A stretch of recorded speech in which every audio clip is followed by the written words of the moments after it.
While Canada's economy has performed better than we may have expected, given all these major trade barriers we've been facing, is that resilience going to continue into 2026? Joining us now to discuss is Andrew Kelvin, Head of Canadian and Global Rate Strategy with TD Securities. Great to have you here, Andrew. Thank you for having me. Always a pleasure. All right, and you got a new report out we want to dig in. I think the Canadian component of this one you guys titled One Battle After Another. Of course, a lot of challenges. What's the base case now for 2026? It remains a challenging environment in many respects. We still have the suboptimal trading relationship with the United States, but we actually think this is a year we can see Canada start to overcome some of the challenges in front of it. We've seen the government come out with a reasonably expansive budget. It was not the sort of maximally expansive budget that perhaps people expected. And I think really importantly, our assumption is that A, trading conditions between Canada and the United States do not get worse, and B, the impact from the change in trading conditions we've seen, that drag lessens over time. That we see that as something that was a bigger issue for 2025 growth than 2026 growth. So if you layer in less drag from trade, more growth from fiscal stimulus, and hopefully a Canada-U.S.-Mexico trade agreement renewal ahead of July 1st, we think we can see accelerating growth over the course of the year, a little bit better than last year. All right, so that's a nice base case for us heading to 2026. Let's start to break down those components. The Carney government managing to get its budget passed this week. How big of an impact on this economy are you expecting from that document? So we think that the budget, with its sort of aggregate new spending of about 1 percentage point worth of GDP per year, can boost GDP growth by over 2025 and 2026 by about 1.4 percentage points, 1.25 if we want around here, between 1.25 and 1.5. The critical thing is the government does seem to believe they can get the money out the door rather quickly, which means we can see a lot of that growth come in calendar 2026. So we see that adding about a percentage point to Canadian growth next year, which is critical for Canada in the context of an economy where we have zero population growth and therefore quite low trend growth rates.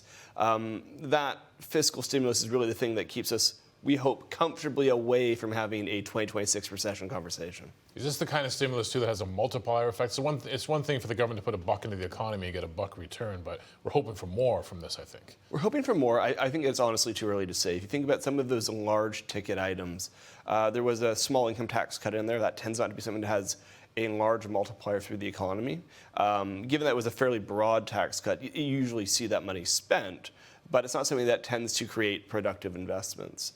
There's some new agencies where we've yet to see how effective they will be in incentivizing growth from the private sector. There are some depreciation measures that are designed to incentivize private sector growth.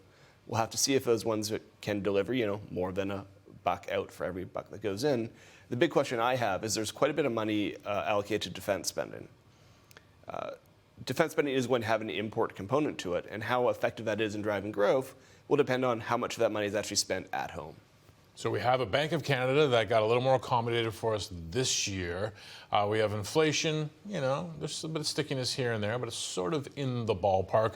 What can we expect from the Bank of Canada next year? So the fact that the Bank of Canada is in accommodative territory is one of the things that does help a little bit growth next year. It's not a huge needle mover, but 50 basis points on the overnight rate does have a positive impact on growth. From the Bank of Canada's perspective, they think rates are about right if their forecast holds.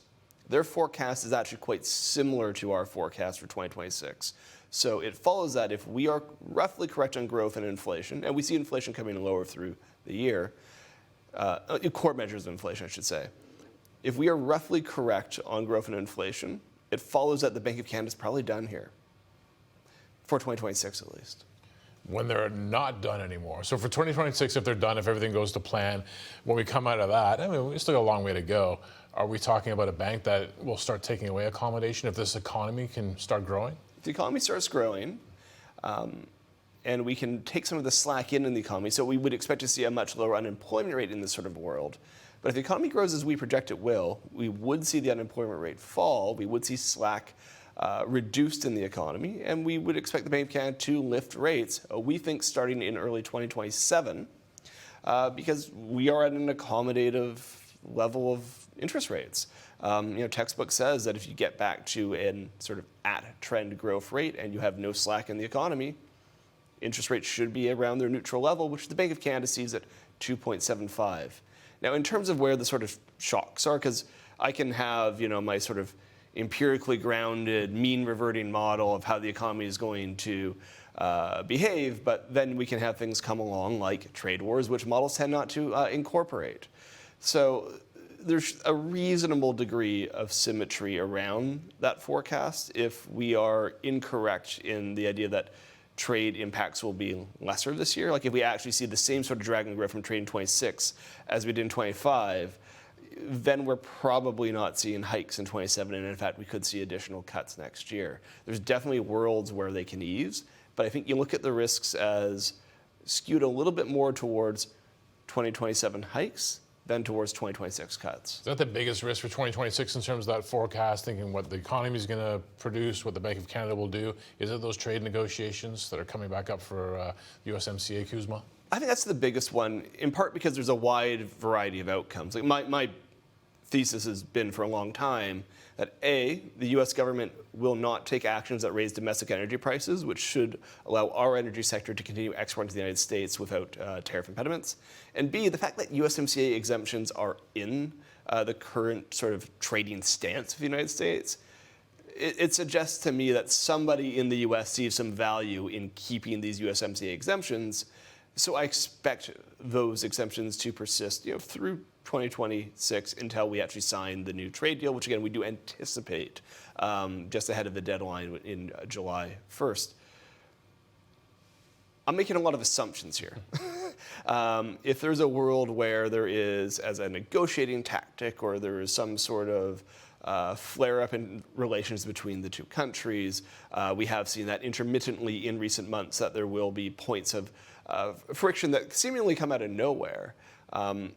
If it turns out that the trading terms between Canada and the U.S. worsen, my forecast is probably too optimistic. The other critical assumption, though, is that the government's able to get the money out the door in an effective way in the timelines they anticipate. It's very easy to put these sort of numbers down on paper, saying we intend to spend X billion dollars by this date. Being able to do that effectively in a way that boosts the economy is actually a difficult task. I have no reason to doubt that the government's going to be able to do it, but it is an assumption that the money gets out the door in a way that boosts growth. That assumption could be that we were too conservative in our estimates. It could be we were too optimistic. There's symmetry around that as well. All right, we put all of this together. What could it mean for the bond market?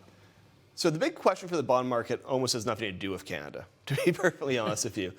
There was a reduction in Government of Canada borrowing associated with that budget, which caught some people by surprise. I think really what that comes down to is the government has fewer bonds maturing next year, so they need to issue fewer bonds to refinance that maturing debt. It's still a big borrowing program, nearly $300 billion. The reductions we saw were more in shorter duration bonds than long duration bonds. So the sort of duration hitting the market in Canada, once you factor in Canada mortgage bonds, once you factor in provincial bonds and all those sorts of things, we see the bond market supply is roughly stable in a world where Canada is pretty rich to the US. So if you were to just hold US rates constant here, my bias would be to see Canadian yields drift a little bit higher, particularly because we also have seen the market maybe being a little bit too cautious in pricing in Bank of Canada normalization in 2027 and 2028. The thing is, we don't think the US bond market is going to be stable here. I think one of the really interesting lessons of the last 12 to 18 months has been that the world's actually able to absorb this degree of government supply. We expect stable US issuance next year in duration terms. Net coupon issuance, so issuance net of Fed buying, is actually expected to fall next year in the United States. We see European issuance essentially stable as well. So we're in a world where global bond markets were able to deal with the amount of supply we saw last year. We think we'll see about the same amount of supply this year. So we think that's not really an issue in terms of markets being able to deal with these large deficits in the US, Europe, Japan, what have you. At the same time, the Fed keeps cutting. And as the Fed cuts, we think US yields will move lower broadly. There are strong correlations between US rates and Canadian rates. So we actually think lower US yields will put downward pressure on Canadian yields. We actually expect modestly lower yields in Canada at the 10-year point. We see Canadian 10-year bonds finishing next year around 3%.